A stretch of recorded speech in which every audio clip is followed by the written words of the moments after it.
ये वो चोला है कि जिस पे रंग चढ़े ना दूजा, ये वो चोला है कि जिस पे रंग चढ़े ना दूजा। हमने तो बचपन से की क्या बोलिए चोले की पूजा।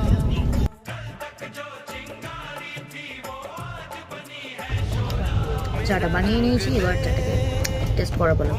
আমি জানি বিচ্ছিরি চা হবে, আমার তো এমনি চা ভালো হয় না, তারপর আবার টেনে চা। এই তোমার কাছে হয়েছে ঠিকঠাক?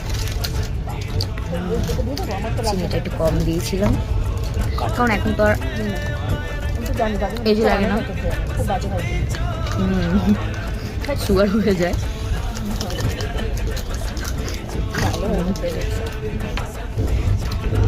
এই হোক, মোটামুটি ঠিক আছে। আমি জানি এটা দেখার পর অনেকের অনেক কিছু কোশ্চেন আসবে, কিন্তু কাকে বলছি সব উত্তর পরে দেবো। ভিডিও করছে।